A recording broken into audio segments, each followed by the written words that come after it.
Salut à tous, bienvenue dans cette nouvelle vidéo. Aujourd'hui j'avais envie qu'on parle un petit peu de Disney. Sauf que quand on parle de Disney, généralement on entend Cendrillon, La Belle au Bois dormant, Pinocchio, maintenant Réponse, La Reine des Neiges, enfin bref, tous les grands classiques habituels. Mais moi, ce dont j'avais envie de parler aujourd'hui, c'était plutôt des Disney dont on parle pas beaucoup. J'ai fait une liste des classiques d'animation Disney, j'ai retiré tous les Pixar, j'ai retiré les Disney Toon Studios, j'ai retiré les films qui mélangent prise de vue réelle et animation, et j'ai gardé en fait que les films d'animation vraiment produits et réalisés par Disney. J'avais envie que pour une fois ce soit eux qui soient mis à l'honneur. Donc voilà, je me tais, j'en dis pas plus et je vous laisse avec la vidéo tout de suite. Bibidi, Bobidi, Boo! Ce moment où tu prends une photo au lieu de filmer, tu te sens absolument débile. Le premier Disney de ma liste, c'est donc Robin des Bois qui est sorti en 1973. C'est vrai que c'est un Disney dont on parle plus énormément. Pour ma part, je l'ai vu très tard. Je me demande si je l'ai pas vu il y a 2 ans ou 3 ans, quelque chose comme ça. Bref, j'avais 17 ou 18 ans la première fois que je l'ai vu. Tout simplement parce que quand j'étais petite, s'il n'y avait pas de princesse dans un film Disney, et ben pour moi ça servait à rien. Non, y a pas de princesse, c'est de la merde. Voilà, Justine, 8 ans, bonjour. C'est un film sympa mais qui m'a pas marqué plus que ça. J'ai bien aimé, mais pour moi, il y a mieux comme Disney. Ne t'avais pas. Enfin bon, on va pas s'éterniser. Le deuxième que j'ai mis sur ma liste, c'est Bernard et Bianca. Le film est sorti 4 ans après Robin des Bois. Disneyland Paris, il n'y a pas grand chose. Si je devais choisir entre celui-là et Robin des Bois, je choisirais quand même Bernard et Bianca, que je trouve beaucoup plus sympa. Avec Médusa, ses crocodiles, et la petite Penny qui a été kidnappée, la pauvre, tout ça pour un pauvre diamant de merde, voilà. Elle critique les diamants. On parle pas comme ça des diamants, ça va pas. C'est vrai que l'histoire est un petit peu sombre, mais le film est super touchant, ça change rien. Les chansons, elles sont sympas, elles sont jolies. Ouais, super argument, mais bon, on parle de Disney, tu veux que je développe quoi, Après, c'est pas non plus un de mes Disney préférés, mais ça reste un Disney que j'aime. Le numéro 3 est un énorme Disney oublié, c'est Taram et le chaudron magique. Le film commençait vachement bien avec le petit cochon qui était mignon et tout ça, puis qui se fait kidnapper, ça devient un peu sombre et tout. On s'attend à une quête épique et tout ça. Mais ça s'arrête là. Voilà. La princesse Héloïse, ou Éléonouis selon les traductions, elle sert à rien. La petite créature qu'elle rencontre dans la forêt, elle sert à rien, sauf à la fin de nous faire flipper. Le film est pas très bien mené en fait. C'est mon avis, hein. Je vais pas le préciser à chaque fois, mais ce que je donne à chaque fois c'est mes avis, c'est pas une vérité vraie. Je ne suis pas une professionnelle du cinéma, ok? Le méchant, il est bien flippant comme il faut. La fin, je me rappelle plus trop, je l'ai effacé de ma mémoire. Je me rappelle que l'atmosphère, elle était quand même bien sombre et bien glauque pour un Disney. En tant qu'admiratrice de Tim Burton et de Guillermo del Toro, j'aurais pu bien kiffer, mais si l'histoire avait été bien développée. Et j'ai pas trouvé que c'était le cas, et donc ça m'a déçue. Ce qui fait que c'est pas du tout un de mes Disney préférés. Dommage. Quatrième Disney oublié, Basile détective privé, sorti en 1986. Dans mon classement, je situerai après Bernard et Bianca, mais avant Robin des Bois et Taram. J'ai trouvé vachement sympa, mais sans plus. C'est mignon, c'est marrant de temps en temps. Sinon, pas grand chose à ajouter, pareil. La meuf, elle nous parle de film Disney pour nous dire qu'elle a pas grand chose à dire dessus. Bravo. Cinquième Disney oublié de ma liste, il s'agit de Oliver et compagnie, sorti 1 an après Basile détective privé. Dans mon classement perso, je le situe toujours en dessous de Bernard et Bianca, mais au-dessus de tous les autres que j'ai cités jusque-là. J'ai lu quelque part que le film avait remis au goût du jour les chansons joyeuses chez Disney. Et quand on sait tous les films qui sont sortis avant celui-là, on se dit « Ah ouais, c'est vrai ». Du coup, ça fait que le film est fun, entraînant. Oliver est trop mignon, c'est un tout petit chat tout choupignon. En fait, tout est mignon dans ce film, quasiment. Les musiques m'ont pas trop marqué non plus, je me rappelle juste de la première. Rien de plus à dire dessus, hein. Le 6e film est un énorme classique des studios Disney, et si vous l'avez pas vu, c'est le moment de vous rattraper. C'est Le Bossu de Notre-Dame. Mais pourquoi ils ont mis des oubliés? Je l'ai mis dedans parce que si vous allez souvent à Disney, vous avez remarqué qu'il y a nada sur le film.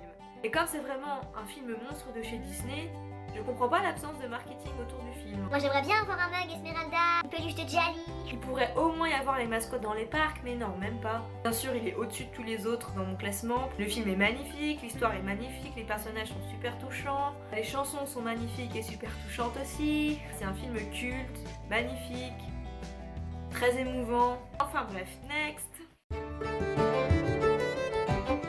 Le 7e est un de mes petits chouchous qui est sorti en 1997. Il s'agit de Hercule. Il est tellement marrant ce film et je l'adore et je pourrais le regarder 2 fois d'affilée, y a pas de problème.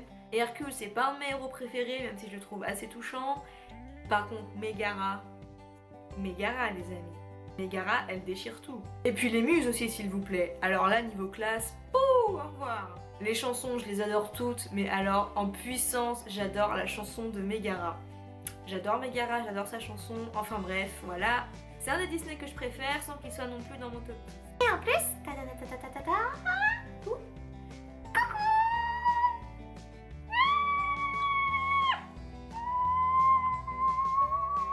C'est mon petit Pégase à moi. Je l'ai acheté il y a 2 ans et je m'attendais absolument pas à ce qu'il y ait des Pégases à Disneyland Paris. Et quand je l'ai vu, je suis devenue tarée, mais tu pouvais plus m'arrêter. En fait, quand je suis à Disneyland, je rivalise, mais genre totalement avec les enfants. Limite, ils sont plus matures que moi, genre ils s'en foutent, ouais, on est à Disney, c'est cool. Et moi, je suis ouais, on est à Disney, tu comprends pas ou quoi? C'est trop bien. Bref, je suis fatigante, je sais. Tout ça pour dire que Hercule il est trop bien. Ok, alors regardez-moi si c'est pas fait, bande de connards. 8e film de ce classement, et c'est un de mes Disney préférés. J'ai nommé Tarzan.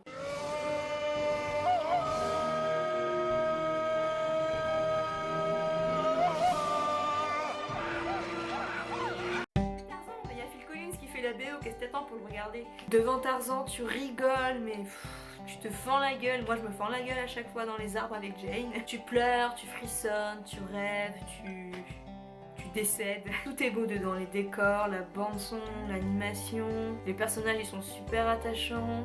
Clayton c'est un gros connard. Je pourrais en parler pendant des heures et des heures, vous dire à quel point il est génial, à quel point il est beau, à quel point il est fantastique. Et le temps nous est compté, messieurs dames. Alors nous passons à la suite tout de suite. Numéro 9, il s'agit de Cusco, sorti en 2000. Cusco, c'est un des films Disney les plus cons, mais c'est pour ça qu'on l'adore aussi.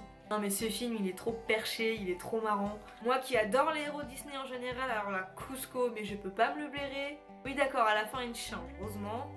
Mais sinon c'est quand même un connard au début. Mais je m'en fous si vous avez plus de maison, moi je veux juste construire ma piscine sur ta colline, putain, c'est compliqué à comprendre. Et arrête de pourrir mon groove, putain. C'est pas un Disney que je regarderais en priorité si je devais en choisir un. Bref, je suis pas plus fan que ça, mais c'est quand même un film vraiment marrant, je reconnais. Mais tous ces Disney dont je parle depuis tout à l'heure, depuis le bossu de Notre-Dame, même Hercule et Tarzan qui sont plutôt populaires, pourquoi y a rien à Disneyland à leur effigie, hein? La mine triste, vous voyez. Nous voilà rendus au numéro 10 de ce top avec le film Atlantide, sorti en 2001. On dirait j'annonce un jeu télévisé. Honnêtement, j'ai presque envie de dire que j'aime pas ce film. Tout simplement parce que dans le scénario, il y avait un énorme potentiel avec la légende de l'Atlantide et tout l'univers du film. Il y avait de quoi faire un film de ouf. Et que bah non, je m'attendais à avoir un film mais trop fou. Et bah du coup j'ai été déçue. Les seuls moments qui m'ont vraiment un peu dans le film, c'est toutes les scènes avec Kida. Kida c'est une des héroïnes Disney les plus oubliées, il y en a plein qui la connaissent pas. Pourtant c'est une des héroïnes Disney vraiment les plus cool. Déjà avec ses cheveux blancs et ses putains de yeux bleus, elle est super classe. En fait j'aurais préféré qu'ils mettent l'accent sur l'histoire de Kida et de son peuple plutôt que sur Milo. Le numéro 11 est un de mes Disney préférés, c'est un gros chef-d'œuvre, La planète au trésor. Oui, il y en a plein qui connaissent pas. Ce film a été un énorme échec au box-office quand il est sorti en 2002 et ça m'intrigue fortement parce que moi je l'adore de putain que je l'adore. Je pense que les gens sont un petit peu arrêtés par le côté futuriste du film. Je sais qu'il y a beaucoup de personnes qui aiment pas trop les films futuristes, mais non, allez, mais vous vous en foutez là, c'est fuck. Non vraiment ça dépayse et c'est super joli à regarder. J'adore ce film principalement parce que je trouve le héros super touchant. Bon, en plus d'être super canon. En fait Jim c'est l'adolescent de base, il sent pas trop à sa place. C'est un personnage dans lequel il est super facile de se retrouver. Ça en fait un de mes héros Disney favoris. En plus, le méchant du film, c'est un des rares méchants Disney à avoir un bon fond. C'est peut-être même lui qui nous touche le plus au final. S'il y a bien un Disney que je veux sortir de l'ombre, mais c'est celui-là. Il y a de l'action, il y a de l'émotion, il y a du frisson. Vous voulez quoi de plus? Et les personnages principaux sont bien travaillés. Il faut voir ce film, c'est tout. Numéro 12. J'ai nommé Frères des ours. Mais est-ce que je dois expliquer pourquoi j'aime ce film? Parce que vraiment, ça me paraît pas utile. Frères des ours, c'est le film qui t'apprend qu'être un homme, c'est pas une question de force, mais une question de ce que t'as dans le cœur. Mais c'est aussi un film qui t'apprend à respecter les animaux en tant qu'être sensible. Il est tellement beau ce film et je comprends pas pourquoi c'est un Disney oublié. J'avoue que si un des rares Disney qui me fait pleurer, c'est bien Frères des ours. Non mais ce film, c'est une beauté. Que ce soit la bande son, que ce soit les décors, que ce soit les personnages, que ce soit la morale, que ce soit les événements du film. J'ai pas besoin d'argumenter en fait parce que ce film il parle en lui-même. C'est tout. Numéro 13, La ferme se rebelle, sorti en 2004. J'ai pas aimé plus que ça à vrai dire. C'était marrant mais sans plus. Après il y a pire comme Disney quand même. Il y a au moins une scène que j'ai trouvée émouvante, c'est la scène de la chanson... La chanson quand la dame elle a vendu sa ferme et qu'elle doit la quitter, c'est trop triste. Mais à part ça, voilà. 14e film, Chicken Little, sorti en 2004. Je l'ai plus aimé que La ferme se rebelle, mais moins aimé que celui d'après. C'était marrant Chicken Little, c'était mignon, c'était sympa à regarder sur le coup, j'ai passé un bon moment quand même globalement, mais c'est pas non plus un film que je reverrai je pense, voilà. Numéro 15, il s'agit de Bienvenue chez les Robinson, sorti en 2007. C'est vrai que c'est pas non plus un des meilleurs Disney, mais j'ai trouvé quand même qu'il était bien inventé, qu'il était assez émouvant et qu'il était plutôt drôle des fois. J'ai bien aimé les personnages et j'ai beaucoup aimé la fin. Avec la citation de Walt Disney, tout ça c'était super original. Graphiquement je l'ai pas trouvé magnifique, mais l'histoire est quand même vachement bien foutue et je trouve que ça suffit pour apprécier le film. Celui-là, même si c'est encore une fois pas un de mes Disney préférés, c'est quand même peut-être un film que je reverrai un jour. Les deux derniers films de la liste, je dirais que c'est plus des Disney mis de côté que des Disney oubliés dans le sens où ils sont très récents. Numéro 16 c'est Volt, c'est quand même un Disney qui a eu la vedette très brièvement, on n'en a pas beaucoup parlé. C'est un film très mignon et super sympa pourtant. J'ai trouvé qu'il faisait un peu Pixar même. Oui, Pixar c'est aussi Disney, mais pour moi il y aura toujours les films Disney et les films Pixar. Je trouve que c'est pas tant pareil les deux finalement. Enfin bref. Et finalement, le dernier film de cette liste des Disney oubliés, c'est Les Mondes de Ralph, qui est sorti en 2012. J'ai vu que beaucoup de gens s'étaient ennuyés pendant le film ou l'avaient pas du tout aimé. Pour moi, ça a été un coup de cœur, je l'ai adoré, je l'ai trouvé trop mignon. C'est genre le méchant qui en a marre d'être méchant et qui a envie qu'on le voit comme un gentil. J'ai trouvé l'univers vachement bien foutu et vachement bien pensé. J'ai bien aimé les références aux jeux vidéo connus. Le film est drôle, le film est émouvant, le film est mignon. Et voilà, qu'est-ce que je peux dire de plus? Pour résumer, je vais vous faire le top 5 des films à voir absolument dans cette liste. En premier, je placerai Frères des ours sans hésitation. En deuxième, je choisirai Tarzan. En troisième, Le bossu de Notre-Dame. En quatrième, La planète au trésor. Et en cinquième, j'hésite entre Hercule et Les Mondes de Ralph. Pour moi, les deux sont ex-aequo.